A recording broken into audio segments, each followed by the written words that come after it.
இன்று கழகத் தலைவர் அவருடைய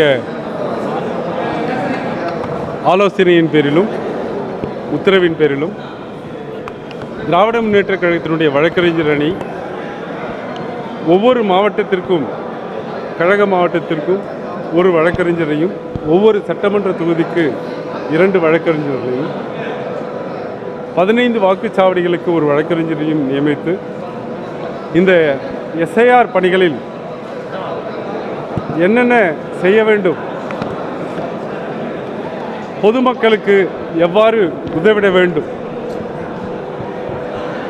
காரணங்கள் இல்லாமல் நீக்கப்படக்கூடிய வாக்காளர்களுக்கு எப்படி சட்ட உதவிகளை செய்ய வேண்டும்,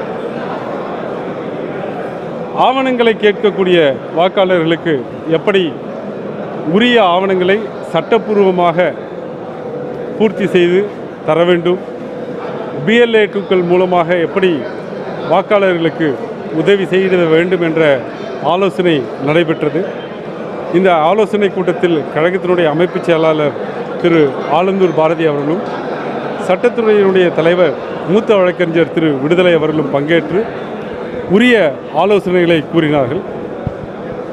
சட்டத்தில் இருக்கக்கூடிய பிரச்சனைகளை குறித்தும் ஏன் 3 வகையாக வாக்காளர்கள் பிரிக்கப்பட்டு அவர்களிடம் அவர்களுடைய ஆவணங்கள், அவருடைய பெற்றோர்களுடைய ஆவணங்கள் கேட்கப்படுகின்றன என்பது குறித்தும், இது வாக்குரிமையை சரிபார்ப்பதற்காக அல்ல, தமிழக மக்களுடைய குடியுரிமையை பரிசோதிப்பதற்கான ஒரு முயற்சியாக எப்படி இருக்கிறது, சிட்டிசன்ஷிப் ஆக்டிலும் இந்த எனுமரேஷன் ஃபார்மிலும் எப்படி கால அளவுகள் ஒத்துப்போகின்றன என்பதை குறித்து சட்டப்பூர்வமாக ஆலோசனைகள் செய்தோம்.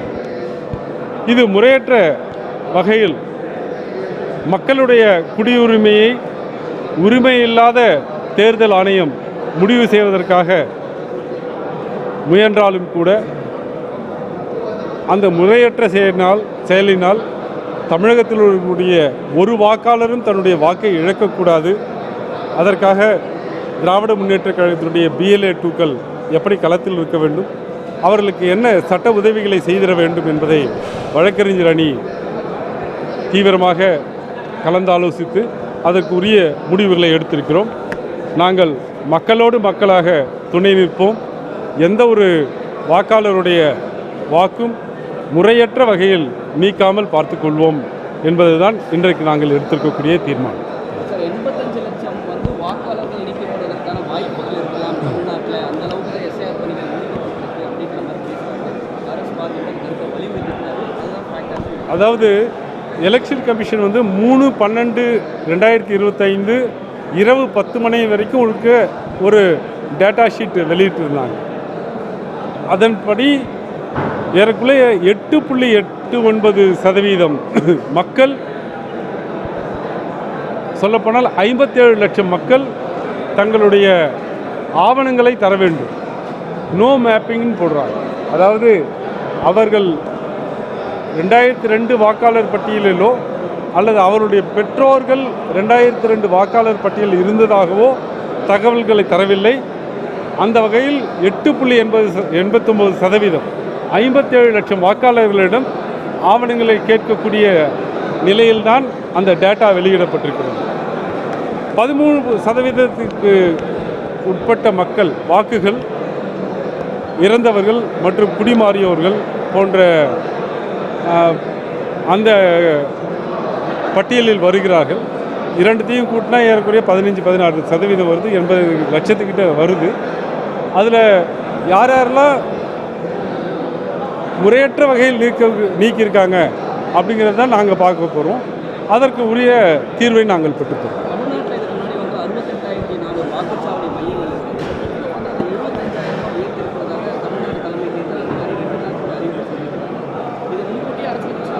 இல்லை, இது முன்கூட்டியே ஆலோசனை நடத்தப்பட்டது.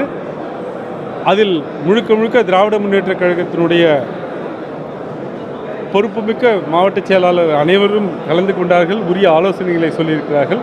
அது ஏன் அதிகரிக்கப்பட்டது என்றால், எலெக்ஷன் கமிஷன் 1500 வாக்காளர்கள் இருந்தால் ஒரு வாக்குச்சாவடியில் நீண்ட நேரம் ஆகிறது அதனால் சில வாக்காளர்கள் தங்களுடைய வாக்குகளை செலுத்த முடியாத நிலை ஏற்படுகிறது என்பதனால் ஒரு வாக்குச்சாவடிக்கு அதிகபட்சம் 1200 வாக்குகள் தான் என்று நிர்ணயித்து வாக்குச்சாவடிகளை புதுசாக அமைத்திருக்கிறார்கள்.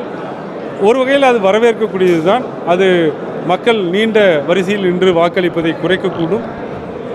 அதற்கு உரிய ஆலோசனைகளை கலந்த ஆலோசனைகளை எலெக்ஷன் கமிஷன் செஞ்சாங்க. அது ஜூலை மாதம் 5 எம்பிகள் மாண்புமிகு முதல்வருடைய உத்தரவின் பேரில் டெல்லியில் எலெக்ஷன் கமிஷனர்ஸை பார்த்தப்ப அப்போ கூட அவங்க அதை சொன்னாங்க. அதற்கு உரிய விளக்கங்களை நாங்கள் பெற்று எந்தெந்த இடத்துல அமைக்கலாம், எதெல்லாம் அமைக்கக்கூடாது அப்படிங்கிற ஆலோசனைகளையும் நாங்கள் சொல்லியிருக்கோம். அதுக்கு சரிதான்.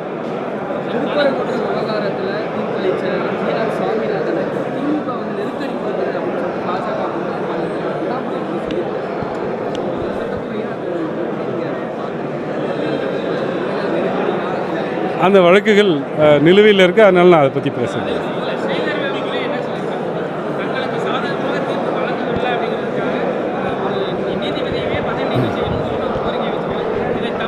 அது அது அவர்கள் திசை திருப்பும் வகையில் தான் செய்கிறாங்க. அவங்க யாருக்கும் அதை பற்றி தெரியல. திருப்பரங்குன்ற விவகாரம் சட்டப்படியாக எப்படி அணுகி இருக்க வேண்டும் என்பதை நேற்று தமிழக சார்பில் அரசினுடைய சார்பில் ஆஜரான வழக்கறிஞர்கள் டிவிஷன் பெஞ்சில் எடுத்து வச்சிருக்கிறாங்க. அந்த வாதங்களே அதுக்கு சரியான பதிலாக இருக்கும்னு நினைக்கிறேன். No comments. தேங்க்யூ.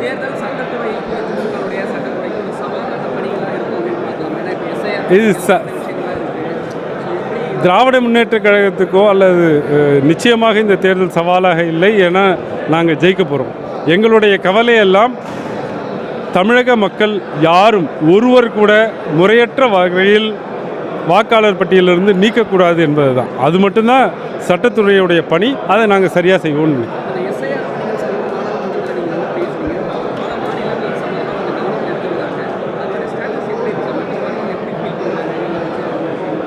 குறிப்பாக மேற்கு வங்காளம், கேரளம், பீகார் மாநிலத்திலிருந்து வந்திருக்கக்கூடிய எம்பிக்கள் அனைவருமே தங்களுடைய ஆழ்ந்த கவலையை எஸ்ஐஆர் பணிகளில் எப்படி நடந்தது அப்படின்னு தங்களுடைய ஆழ்ந்த கவலையை பதிவிட்டிருக்கிறார்கள்.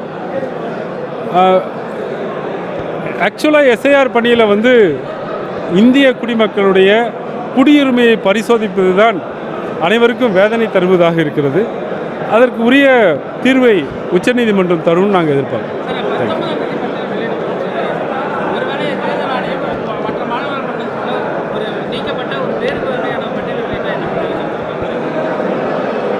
நாங்கள் தொடர்ந்து கண்காணித்து கொண்டிருக்கிறோம். முறையற்ற வகையில் எந்த பட்டியலும் வராதுன்னு நம்புகிறோம். ஏன்னா நாங்கள் முதல் நாளிலிருந்து BLA 2க்கள், திராவிட முன்னேற்ற கழகத்தினுடைய BLA 2க்கள் ஒரு முறைப்படி சட்டத்துக்கு உட்பட்டு அதில் என்னென்ன அதற்கு முறையாக பயிற்சி பெற்று அவங்க களத்தில் இருந்து எல்லாருக்கும் உதவி செஞ்சுருக்கிறாங்க. பெரிய தவறுகள் நிகழாத வண்ணம் பார்த்து கொண்டிருக்கிறார்கள். அப்படி நடக்காதுன்னு நினைக்கிறோம். அப்படி ஏதாவது தவறி நடந்தால் அதற்கு உரிய மேல்முறையீடுகளை செய்து, ஏன்னா ரெஜிஸ்ட்ரேஷன் ஆஃப் எலக்டர்ஸ் ரூல்ஸ் 1960லேயே அப்பீல்லாம் இருக்குது. அந்த மேல்முறையீடுகளை தாக்கல் செய்து உரிய நிவாரணத்தை பெற்றுத்தரும். தேங்க்யூ.